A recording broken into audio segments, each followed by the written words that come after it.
Hello students, good morning to all of you. Last period we are discussing that is economic systems, capitalist economy, socialist economy, mixed economy, as well as we are discussing that economic planning, super different 5-year plans. And what do you mean by economic planning? So economic planning refers to a system under which there is a central authorities set as a target, specifies at the set of programs and policies achieved targets within a specified period of times. So far that economics planning is concerned, we have already known what do mean by plan, what are the 5-year plans and that annual plans, and we have already known also direct planning or directive planning and comprehensive planning. Again I revise it. The directive planning is a system. Directive planning is a system in which planning is introduced,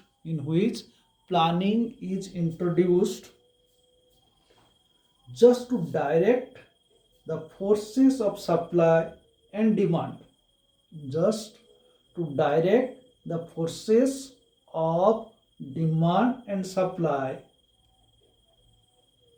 so that the system does not go wayward from the state of equilibrium.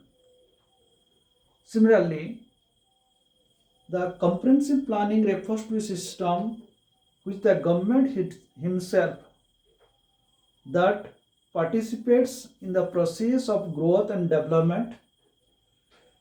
It is pursued in case of that socialist economy as well as that mixed economy. So this economic planning is concerns directive planning, comprehensive planning, and this planning which was introduced by the different thinkers. Among all them, who is to be called that architect of the Indian planning, that is Professor P.C. Mahalanobis. Professor P.C. Mahalanobis.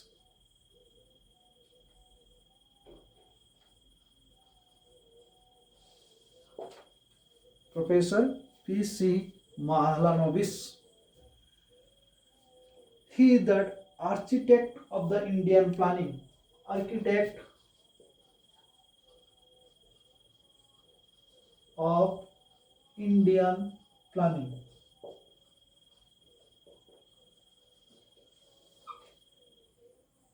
Prashant Chandra Mahalanobis. He was born in Calcutta, which is to be called that Kolkata presently, and he was educated at the Presidency College in Calcutta and a Cambridge University in England. He was born on 29th 1893. 1893. He was born 29th June 29, 1893, and died just after the 78 years, that is 28 June 1972.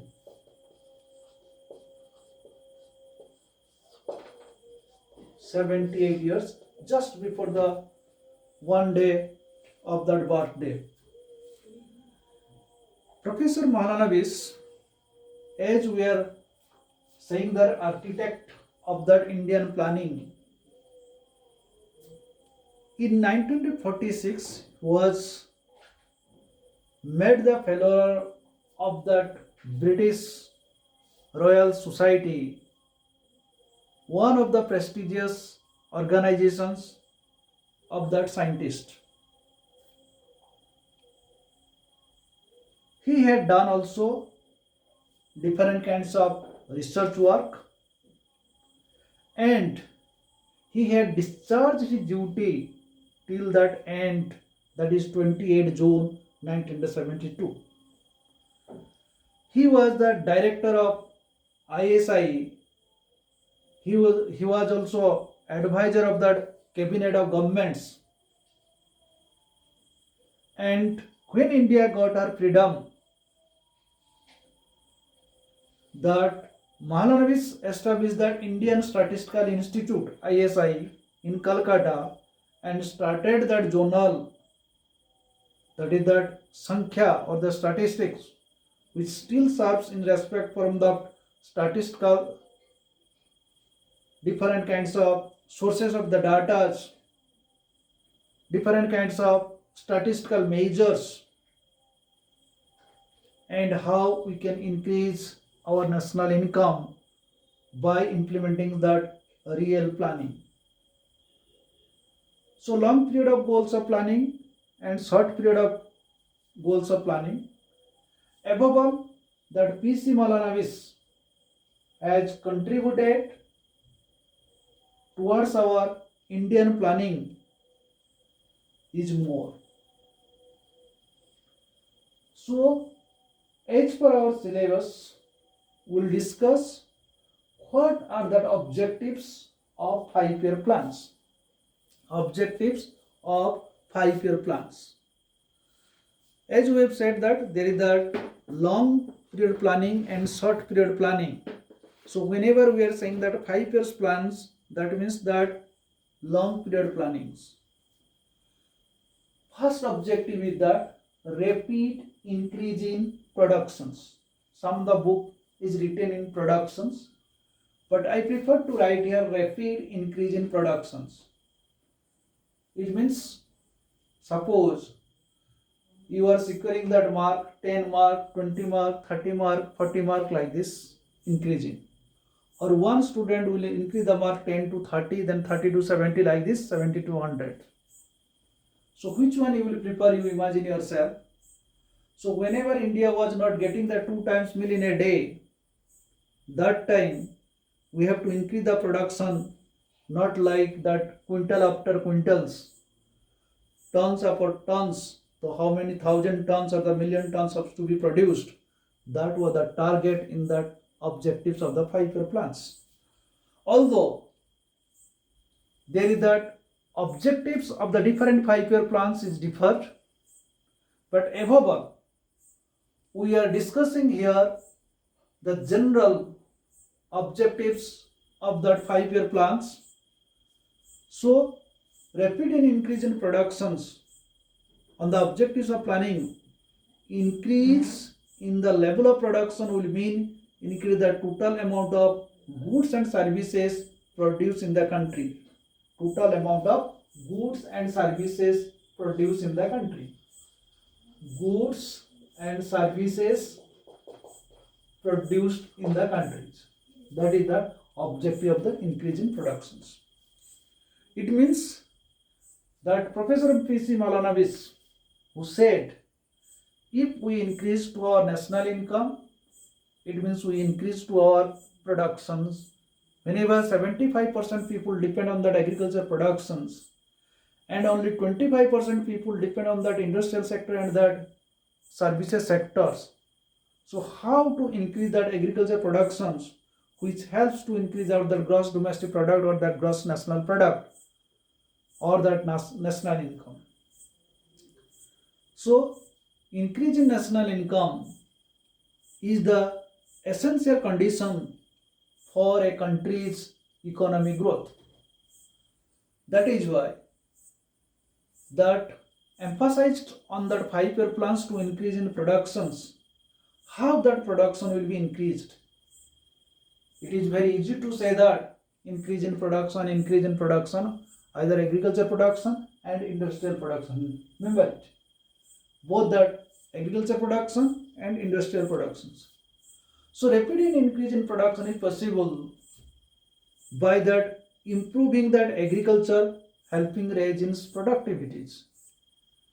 It means this is in turn can be achieved by providing that different kinds of facilities, like we can say that irrigation facilities, fertilizer facilities, better seeds facilities, finance facilities, marketing facilities, or manures facilities, etc. etc. Because during the British colonial system, what were the difficulties are being faced by our farmers or the peasants, that problems can be solved to increase our agriculture productions. Similarly, we can increase our industrial production to raise our economic growth, to develop our economy. It means we need that different large scale industries and small scale industries for that growth of an economy. So that as that people were not getting that 2 times meal in a day, wherever their per capita income less than 20 rupees, whenever India got her freedom, that time it is not possible to increase that industrial production or establish that more and more industries. But we should know that this industrial production will help to achieve the raising the investment in the public sector, providing guidance and assistance to the private sector. That time our thinkers, they knew that people have not sufficient money to establish that heavy industries, so that we had given that emphasis to increase our productivity in case of small scale industries and cottage industries. How that people, they will earn their income by engaging in that small scale industries and cottage industries, because that time our finance system was not so sound, so government was borrowing that finance from any other countries to establish that different industrial countries, different developed countries. So promoting that growth and trade commerce is also one kinds of effect to increase our productivity. So rapid economic growth would also help the economy achieve to that goal of that self-reliance. So our objective was also to become that self-reliance. That is why we have to increase our productions, both agriculture production as well as that industrial productions. So whenever we have to increase that productions, both agriculture production and industrial productions, our countries have that large populous countries, so that countries people, how they will be employed, by employing themselves we can increase our productivity and we can increase our national income, or we will become that self-reliance. Self-reliance means it implies that our ability to generate sufficient resources to meet that desired level of investment in the economy will not depend any other countries. Whatever the needs we can produce or we can generate in our own country, that is to be called that self-reliance. So whenever we will increase that agriculture production, we will increase that industrial productions, we will not depend on any other countries, we will become the self-reliant, or that is called that self-reliance. So next step, that is the second point, what is written here, rapid increase in employment. It means during that period, two weapons, that is One is underemployment and another is that unemployment. So we may say that unemployment and underemployment are the two evils that have plagued our economy for a quite long period. Unemployment and underemployment. Today also we are facing same thing, unemployment, and another is that underemployment. These are the two evils which plucked to our economic growth.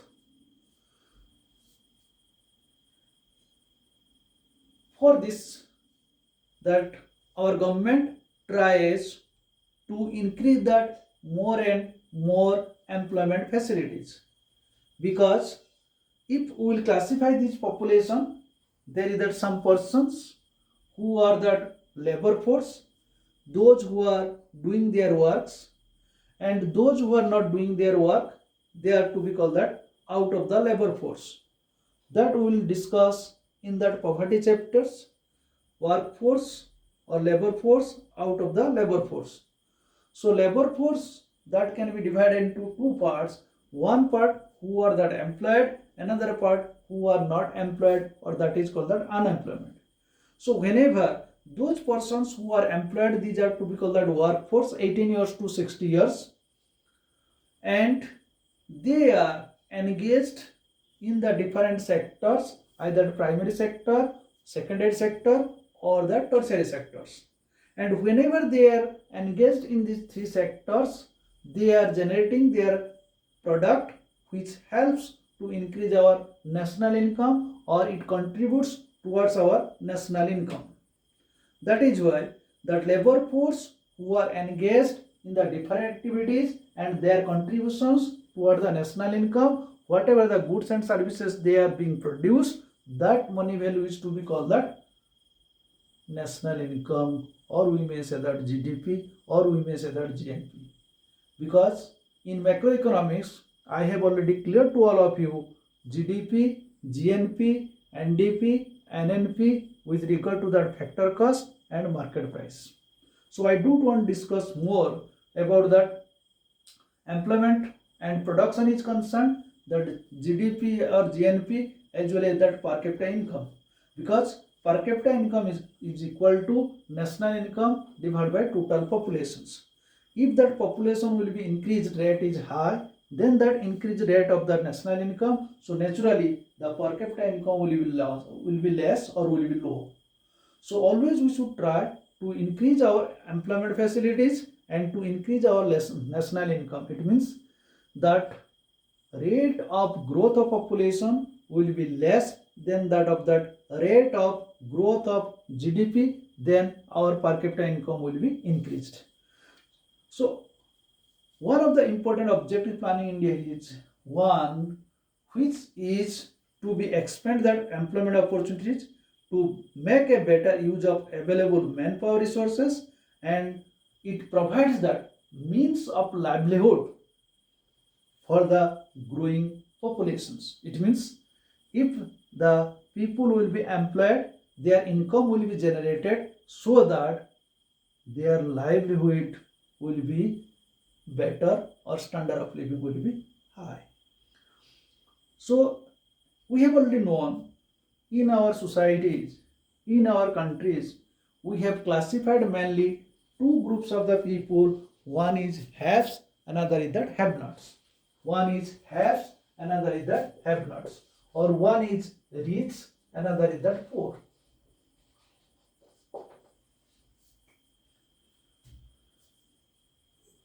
Because we have already known poverty is itself a cure for our Indian economy.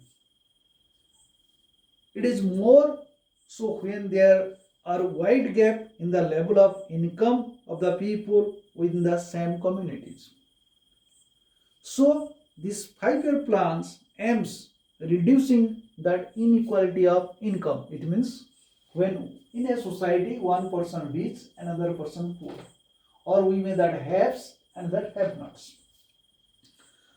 So planning aims Why these people are rich? Because their income is more, and the poor income, their income is less. Achievement of economic equality means the gap in between the rich and poor. The gap in between that rich and poor, that should be reduced. How it is reduced? That is our analysis in that macroeconomics is concerns, or we may say that so far that public finance is concerned. Firstly, by more production. Secondly, by fair distribution income. This inequality can be reduced in between the rich and poor. Firstly, by more production. Second, by fair distributions. More production means we will give that more employment opportunities. Employment opportunity creates that their increase in income, so that standard of living will be high, or their means of livelihood will be better. Secondly, fair distribution income means we have already known in that microeconomics, that is PDS, public distribution systems. We will establish the different kinds of fair price shops, and we will provide that essential goods to increase their standard of living. They will get that basic minimum requirements, fooding, clothing and shelter, etc. So that government, to reduce this gap in between the rich and poor, government prepares or makes that plan of the different kinds of schemes, which way the poor people will get that maximum advantages, and government imposes the different kinds of taxes or the tariff systems, like that progressive tax, proportional tax, or the direct tax systems. Those people who are earning the more, they will pay that more tax, and that tax money will be helpful to uplift of that weaker section of the society or the poorer section of the society. That can be helpful to reduce that inequality of income in between the rich and poor, so that our planners have called it growth with social justice. That is called growth with social justice.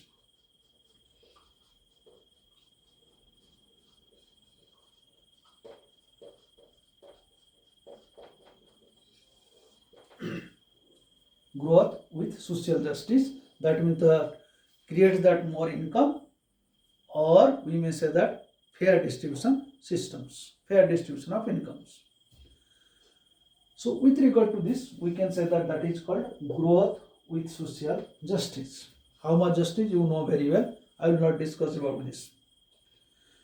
The objective is being given a broader perspective by emphasizing the achievements, what was come to be known as that inclusive growth. That is to be known as one term I am using here, that inclusive growth.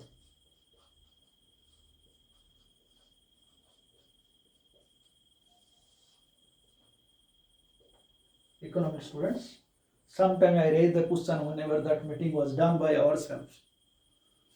Inclusive growth. Suppose in a class there are 35 students or 40 students.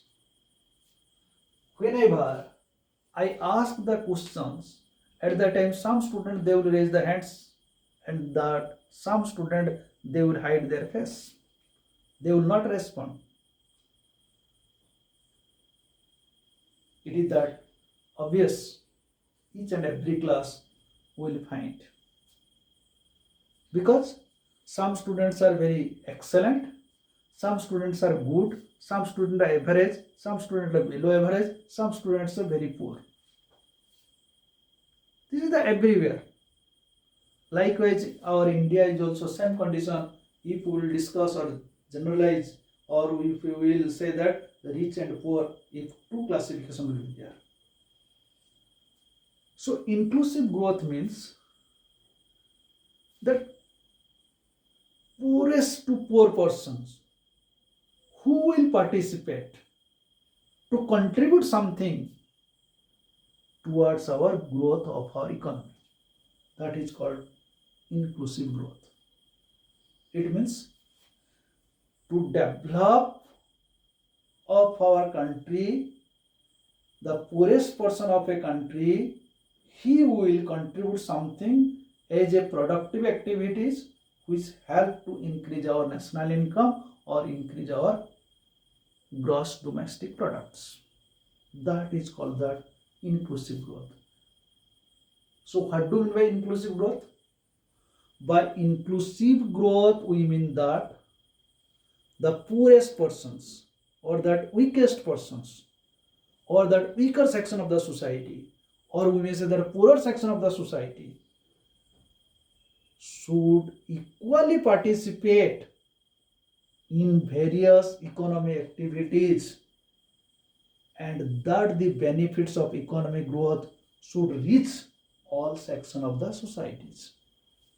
Dear students, whenever any meeting is organized by any teacher or any function is organized in the school, let me say about that your annual functions or any celebration, Teachers' Day, Children's Day, or that different kinds of seminar, quiz competition, or that essay competition, or that drawing competition, or any other like competition, like that farewells, etc. So it is my observation that few students, they will come forward and they will organize or they will participate, and some students, they will go back by that any other sides. That is not to be called that inclusive growth. So inclusive growth means the lower to lower students, poorest to poorer students, जो कि सबसे गरीब है, जो कि सबसे कमजोर बच्चे हैं, वो भी किसी तरीका से डायरेक्टली और indirectly it helps to produce some product, to generate some product that will help to increase our gross domestic product or the national income. That is to be called that inclusive growth. That is to be called that inclusive growth. Now you are clear about the meaning of inclusive growth, that is in case of the achievements of economic equalities. Now it is clear how to equality should be maintained. With regard to that economic equalities, self-reliance,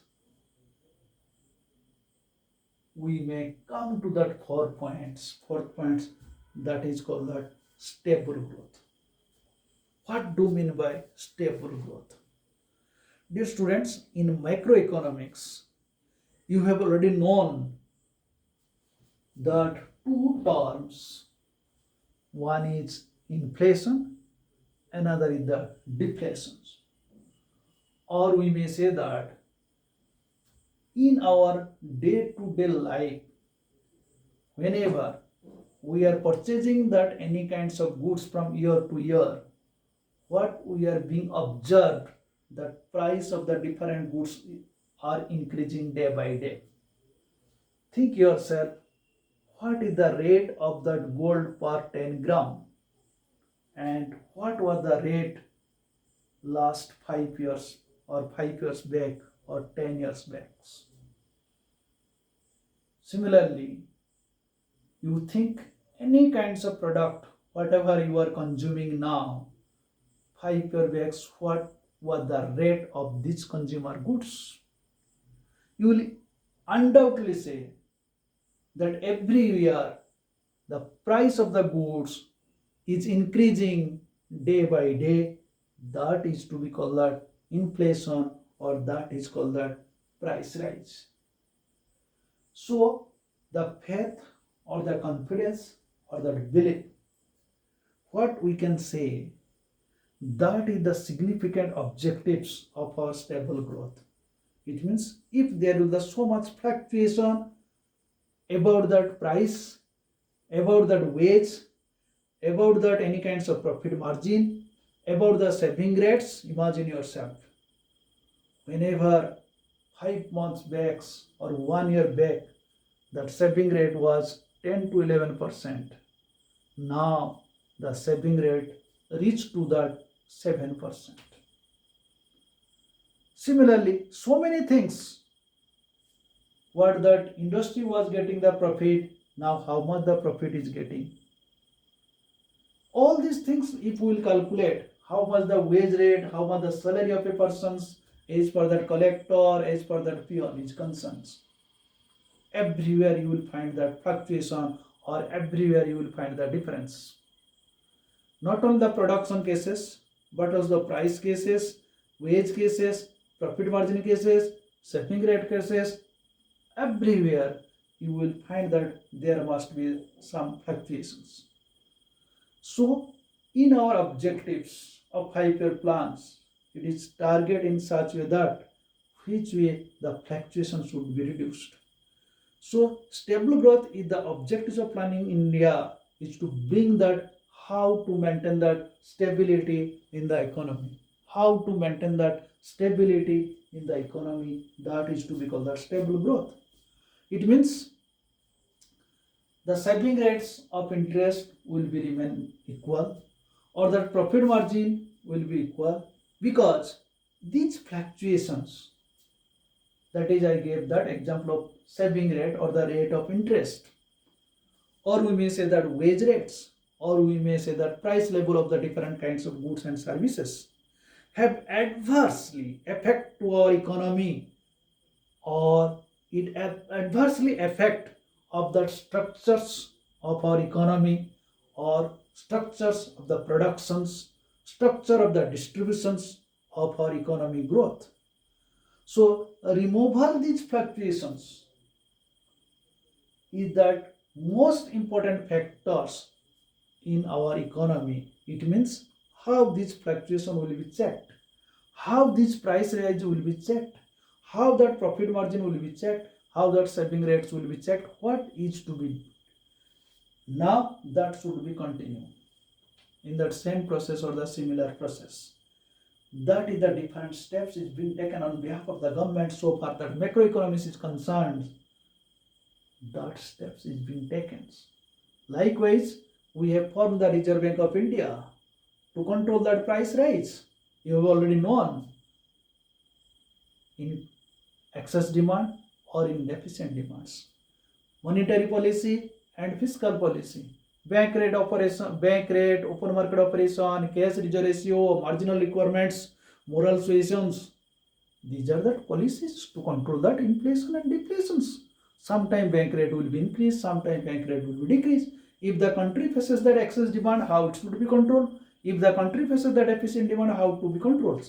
These are the objectives of the 5-year plans to maintain the stable of growth. So these are the points I have already discussed.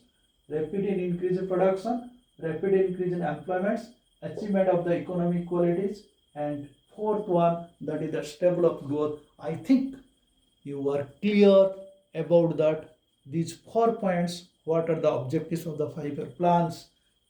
These plans, which is to be called that architect of the Indian planning by the Professor P.C. Malvanis. And last point, modernization of the economy, that I will discuss tomorrow with that other objectives, that is that diversification of economic activities, maximization of the within, maximization of the resources, etc., etc. That I will discuss tomorrow. So today you remember it.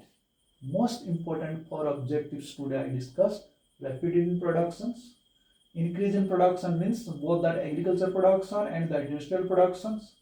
Rapid increase in employments, we have to establish more and more industries, that labor force will be get that more employment, so their income generation will be helpful to increase our productivity or increase our national income.